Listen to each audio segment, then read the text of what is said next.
அனைவருக்கும் வணக்கம். கலியுக மந்திரம் சேனலுக்கு உங்களை அன்புடன் வரவேற்கிறோம்.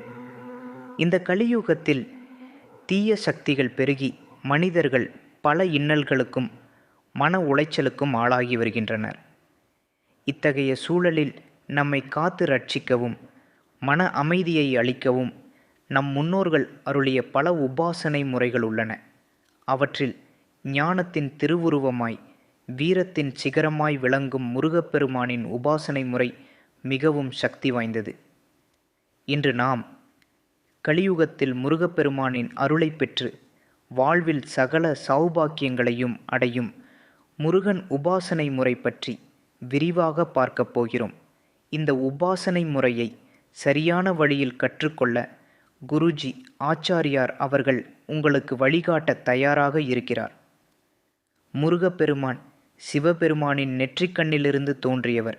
ஞானப்பழமாய் தமிழ் கடவுளாய் தேவர்களின் சேனாதிபதியாய் சூரபத்மனை சம்ஹாரம் செய்தவராய் போற்றப்படுபவர்.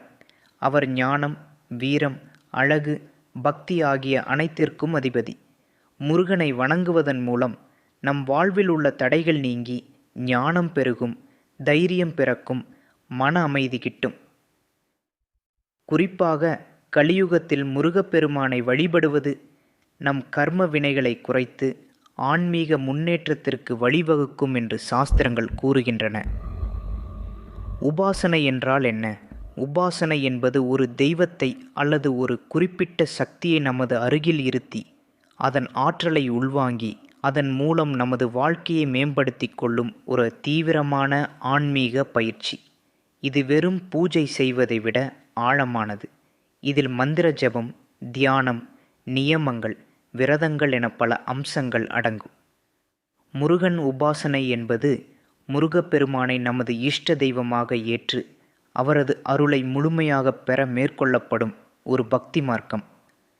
முருகன் உபாசனை செய்வதன் மூலம் எண்ணற்ற பலன்களை பெறலாம். அவற்றில் சில: கலியுகத்தின் குழப்பமான சூழலில் மனம் அலைபாயாமல் அமைதியுடனும் தெளிவுடனும் வாழ முடியும். கல்வி, கலைகளில் சிறந்து விளங்கவும் ஞான மார்க்கத்தில் முன்னேறவும் முருகப்பெருமான் அருள் புரிவார். தொழில், வியாபாரம், திருமணம் போன்ற வாழ்வில் உள்ள அனைத்து தடைகளும் நீங்கி வெற்றி கிடைக்கும்.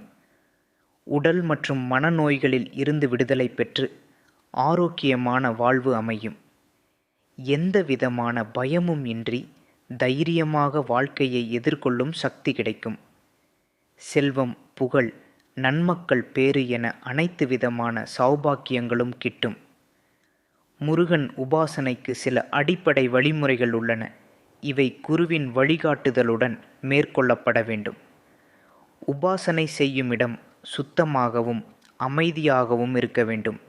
பூஜை அறையை தினமும் தூய்மைப்படுத்துங்கள். முருகப்பெருமானின் படம் அல்லது சிலை, வேல், மயில் போன்றவற்றை வைத்து கொள்ளலாம். முருகப்பெருமானுக்குரிய மூல மந்திரங்கள் அல்லது சடாட்சர மந்திரத்தை ஓம் சரவணபவ தினமும் குறிப்பிட்ட எண்ணிக்கையில் ஜெபிக்க வேண்டும். மந்திரத்தின் உச்சரிப்பு மிகவும் முக்கியம். மந்திர ஜபத்துடன் முருகப்பெருமானின் திருவுருவத்தை மனதில் நிறுத்தி தியானம் செய்வது சிறந்தது. செவ்வாய்க்கிழமை, சஷ்டி திதி, கார்த்திகை நட்சத்திரம் போன்ற நாட்களில் முருகனுக்கு விரதமிருந்து வழிபடுவது விசேஷம். முருகனுக்கு பிடித்தமான பழங்கள், இனிப்புகள், பால், பச்சரிசி மாவு போன்றவற்றை நைவேத்தியமாக படைக்கலாம். உபாசனையின் முக்கிய அம்சம் நம்பிக்கை மற்றும் பொறுமை. பலன்கள் உடனடியாக கிடைக்காவிட்டாலும் தொடர்ந்து நம்பிக்கையுடன் செய்து வர வேண்டும்.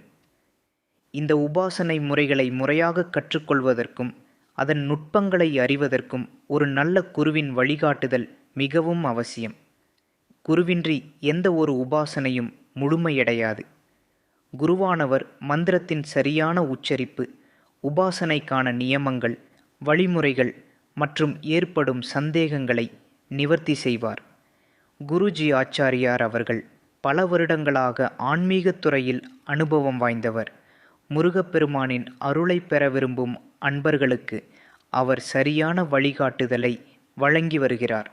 உங்களது தனிப்பட்ட தேவைகளுக்கும் உபாசனை குறித்த சந்தேகங்களுக்கும் அவரிடம் ஆலோசனை பெறலாம். அவர் உங்களது கேள்விகளுக்கு பதிலளித்து உங்களுக்கு தேவையான வழிகாட்டுதலை வழங்குவார். குருவின் வழிகாட்டுதலுடன் முருகப்பெருமானின் அருளை பெற்று உங்கள் வாழ்வில் அனைத்து நலன்களையும் அடையலாம். கலியுகத்தில் முருகப்பெருமானின் உபாசனை நம்மை அனைத்து தீமைகளிலிருந்தும் காத்து ஞானத்தையும் வெற்றியையும் மன அமைதியையும் தரும் ஒரு வரப்பிரசாதம். நம்பிக்கையுடன் இந்த உபாசனையை மேற்கொண்டு முருகப்பெருமானின் அருளை பெறுங்கள்.